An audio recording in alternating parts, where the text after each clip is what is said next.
Hey everybody, it's been a little while. We're gonna talk about that next time, I think. Yeah, we'll do that. Hey, so Dusty DM, I'm back. Cool shit on the wall. Hair's missing. It's been a fun. It's been a rather fun Thanksgiving, I guess.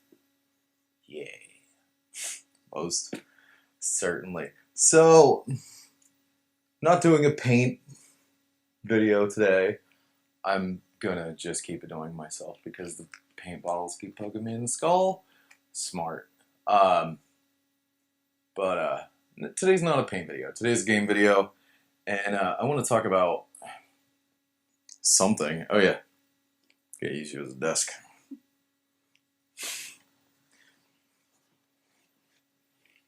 Ah, there we go. Mostly more comfortable. So today I want to talk about something super fun. The Baldur's Gate Descent into Avernus brought back that sweet 1984 edge of devil something. Fiends. The Ninth Hell. Yay. It's not like the Satanic Panic was ever an issue that anybody in the game ever took seriously. Anybody that was in the D&D, more than likely, you probably heard it once. You're going to start worshiping the devil, etc., and then murder your entire family and something because you want to roll some dice. That's awful. It's dumb. It's silly. We all know it. I had it happen to me. I wanted to get into D&D junior high-ish, and the instant I mentioned it, no. You're going to start building a furnace in the garage and making your own weapons and then murder the entire family for the sake of Satan. Turns out I didn't. But today's topic that I want to explore is fiendish behavior and bringing fiends into D&D without bringing devils, demons, or say anything that can be latched on very easily as Satanist, demonic, etc. Say you happen to be a scout leader, you wanna bring RPGs into your scout group. You are a youth pastor in your free time. Turns out I'm just like Pete Holmes. Just like Pete Holmes, I was caught in the wrong reality. Should be sitting backwards on a chair and strumming an acoustic guitar.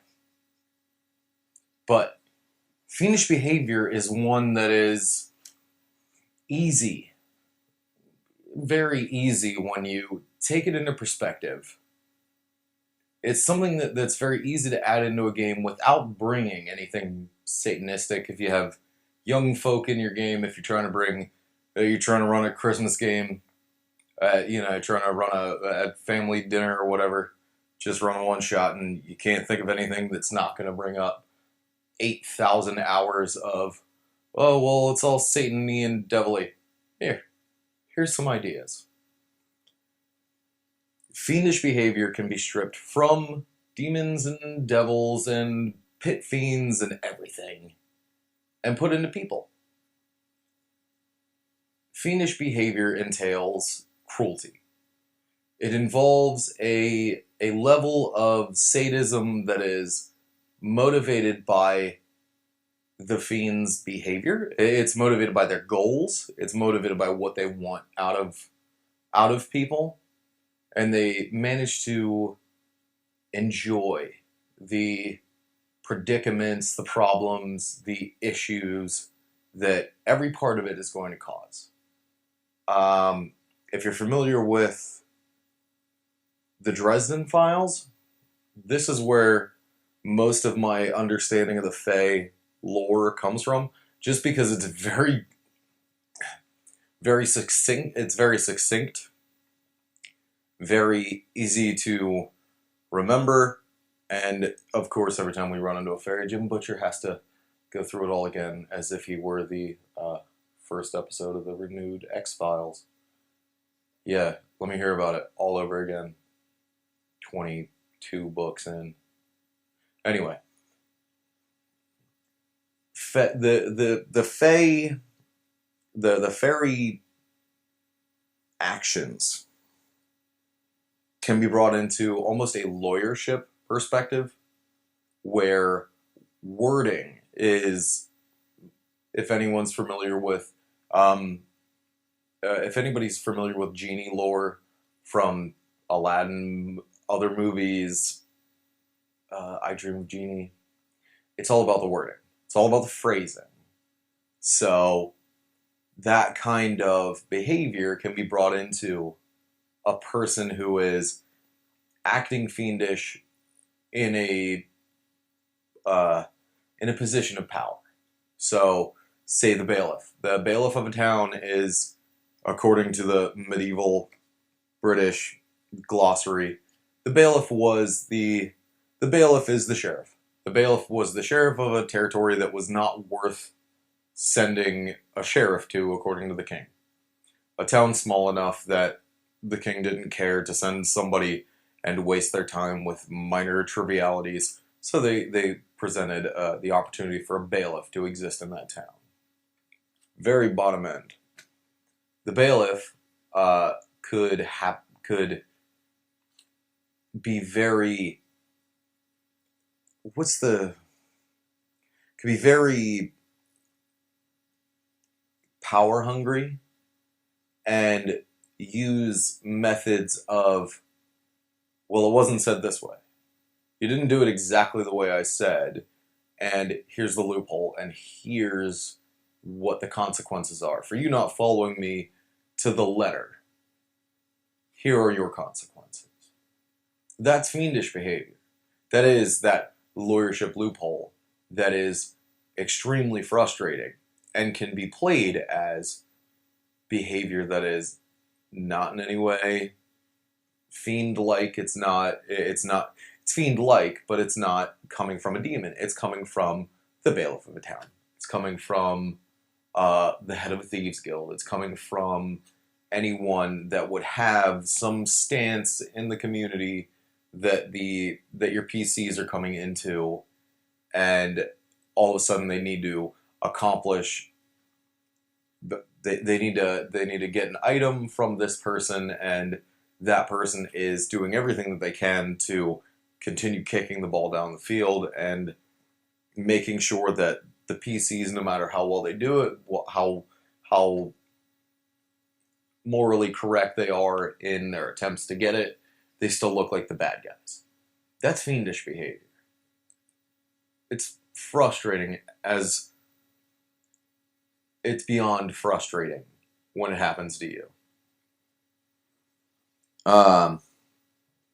Yeah, so bringing extremely frustrating wording into conversations from NPCs to the PCs, that's a good way to introduce fiendish behavior into your game. Even with coming from humanoids, coming from elves, coming from anything that is not a darker subject. The other thing about fiendish behavior is, my example for this would be, we'll get to this in a second, but the other example of fiendish behavior is that it is any agreement that, say, the party says, yes, we agree to slay 14 of these farmers if you will give us this magic item, but we want the magic item in advance. We want the payment first. We will go do your murder spree, do whatever you need to do, whatever the goal to be accomplished is. The party wants paid in advance, and the loop in that is that, well, of course, if you pay somebody in advance, they're just going to go. They're just going to leave. The fiendish aspect of it is, it's unbreakable. Any handshakes given when working with somebody who's acting fiendish, who's kind of acting in this fiendish manner, it's unbreakable.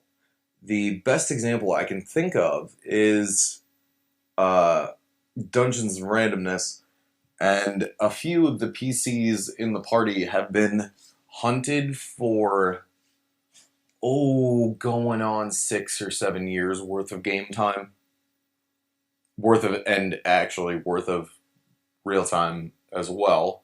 But the Black Hand has they made some agreement with the Black Hand. The Black Hand has been following these characters. I can't even remember which ones. I can't even remember which characters they are. But great show, by the way. Great podcast. But either way, the Black Hand acts fiendishly without magic, without any devilishness to it. They have this contract that they've made, these PCs. The Black Hand has followed them across continents. They have followed them for ages and ages with these agents that are always trying to find ways to get to them, trying to find ways to bring them back to the head of the Black Hand. That's one of those things where I think they stole from them, something goofy like that. But either way, that's another thing, is a dogged attitude towards the contract. If the contract is made, if the handshake is made, this NPC is going to hunt forever.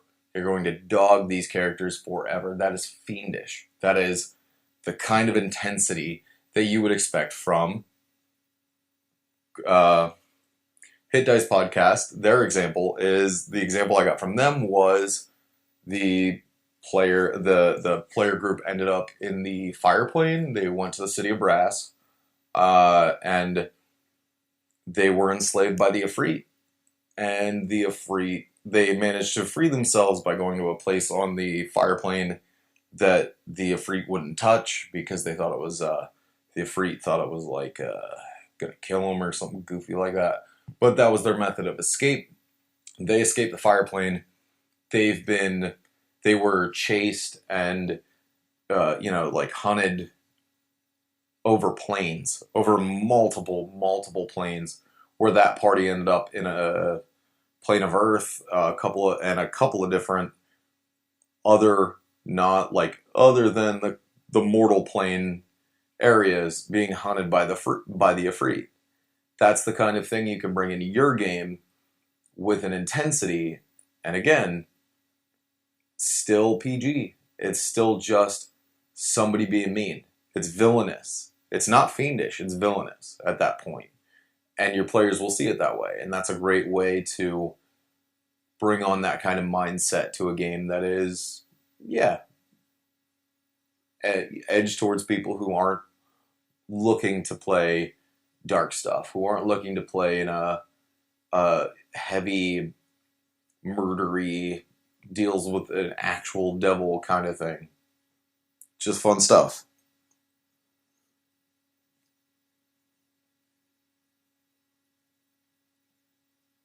Oh, another aspect of fiendish behavior is attempting to convince the players to engage in a contract through high material value. So the players would gain something huge, not just information. In this situation, in an example, the players would be given the legendary Sword of the Shard. That's a gemstone sword that was crafted from a moon rock that flew towards this plane and slammed to the ground, and then it was forged in the dwarven mines. And it's a +5 sword. And that's offered for something that seems simple, for a task that seems almost too good to be true. That's the offered reward for, oh yeah, just go get this person, go grab this person, and in the middle of the night, grab them from the tavern. They're drunks, they're a big drinker. Grab them from the tavern, take them out into the woods, and just leave them there. Just leave them there. No winks, no nudges. Just leave them there. Just leave them there. They'll be fine. We're just trying to mess with this guy. And you'll get this hugely powerful sword for it. Well, of course, the actual behavior and the actual outcome of that would be this person who is tasking the party with that, like, while they know that this person's out of town, like, they go on a rampage and kill this dude's family. All of them. Grandma, Grandpa, Charlie Daniels, everything. They just murdering things all over. That's fiendish behavior. And it's bending the idea that, well, it's not a big deal. We're just gonna take him out into the woods and leave him there for the night. It'll be fine. There's nothing in the area. There's nothing crazy. We haven't heard any maniacal owlbear hooting ever. There's no worms. There's no minotaur or anything like that out there to kill him. It'll be fine. It's just a field. We'll leave him tied up and bagged in a field. And then we're good. And in the morning, we get to go collect our riches. And in the morning is when they realize, look what you've done. That's good. That's a good reporting of the fiendishness of people always trying to get something out of the party, trying to push them to break everything that would make their soul hurt when they sleep. That's fun stuff.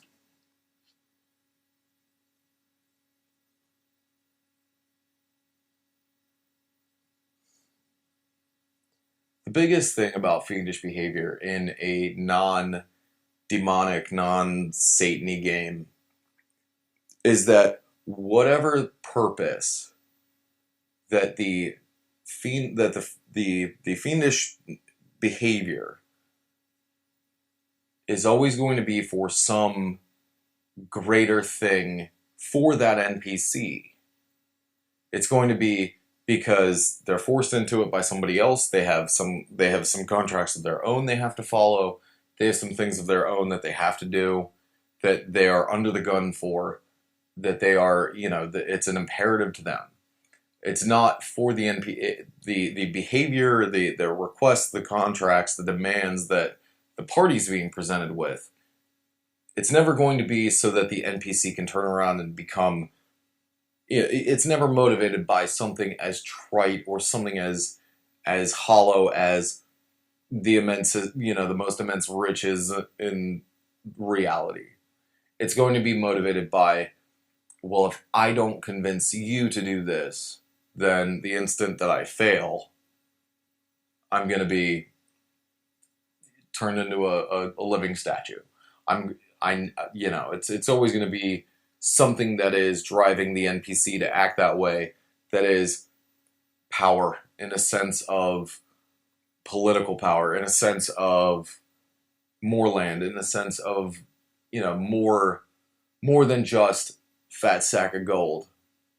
It's going to be something that is something that's concrete enough to cause a rift in the reality that NPC that your world's built around. Something that this minor thing, the party does this thing for this guy, it's going to cause ripples that last throughout the campaign for years and years and years. It's always going to be something that is static and world changing, where another example I can think of off the top of my head is, well, the king died of a heart attack after the werewolf went, I'm sorry, not the werewolf, the vampire saw blood on him and attempted to attack him, but didn't. And when he lunged, the king at the time had a heart attack at the dinner table, and the head of the guard took over as interim community manager, and then suddenly became a fascist dictator, marching. Almost said Ironskins. That is not the thing I'm thinking of. Not Modron either. Hang on, it'll come to me. Warforged. marching war forged across this, across the continent in a show of dominance.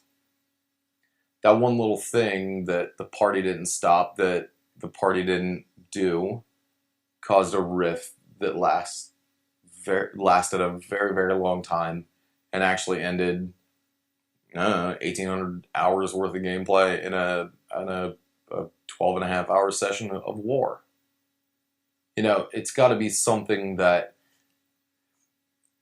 it can't be all the time. It can't be fiendish behavior. Yeah, if you're talking about a port where everybody's kind of everybody's stepping off a boat and they're trying to get theirs, they're gonna be a jerk the entire way. But the fiendish aspect of NPC behavior is meant to be something that lasts for a very long time. Something that the decision made to do it or to not do it is going to be something that causes huge, huge waves, lasting waves that haunt your players. They should not have, either direction. That's good, deeper fiendism than just there's a devil standing at your door. It's also, in my opinion, a better way to work with the RPG campaign setting in a way that is not so. It's a good way to get some stuff into the game without feeling tropish, without feeling like something the party has already done more than once, more than 1,000 times. Experienced players, they're going to be tired of hearing about how the imp has snuck into your dream through a jade glove that you picked up in the desert. They're going to be bored to death of that. Find a way to make the sheriff the asshole, and it'll really, really add some flavor to your gameplay.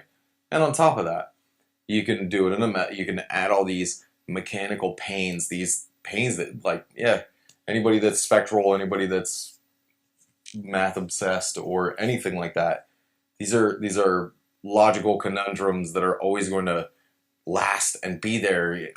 Somebody with ADHD, if something lasts more than 15 minutes and comes back up and comes back up and comes back up, it could be the end of their world. It could frustrate them to no end. I know that pain, believe me.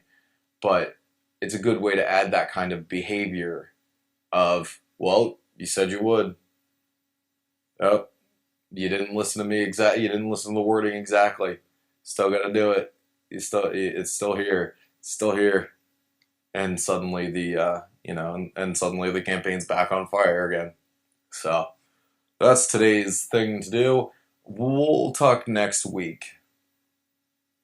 We'll talk next week about the problem with getting in over your head when it comes to planning and then never pulling the trigger on things. Like having a notebook full of show ideas to the point where you burnt yourself out thinking about it and forget to post. Or even pick up the camera and actually sit down and record. That'll be next week's episode. Anyway, got an awesome new fucking show logo. Pardon my language. Whatever, I don't care. I don't make any money off this. Got a fucking killer new show logo. Thanks to Hannah, she just finished it today. I posted it on Facebook. It's going to get scanned in and all kinds of fun shit. And I'll be making, I'm not sure which way I'll go about making them available, but we will have show logo shirts available soon. I'm not sure it'll be out before Christmas or anything like that. But it'll be something like Teespring or one of those sites where I make like $4 off each shirt sold or whatever. And every little bit counts. But the art, the new show logo is incredible, and I'm fucking beyond thankful that that Hannah would take the time out of her life and do such a fucking awesome piece of work for me. And these guys behind me, yeah, that's the after effect of the molding video. They're gonna be available soon too. I'm on like generation 3 of development with them, so I have gotten them to a point where I'm happy with them. But now the question of whether or not you'd be happy buying them comes up. So I'm doing a little bit of research with all of that stuff. Doing yet another. I'm gonna do another sculpting master, new master sculpts and mold run here shortly. So they should be available in the next 6 or 8 weeks, probably. Might start an Etsy for the shop or whatever, or for the show. So that's all the fun stuff and all the fun news on my end. Um, yeah, we'll have another paint video up soon and all kinds of fun stuff. And I keep saying it, but one day I will actually get and keep on schedule. Probably. I doubt it too. See you guys next time.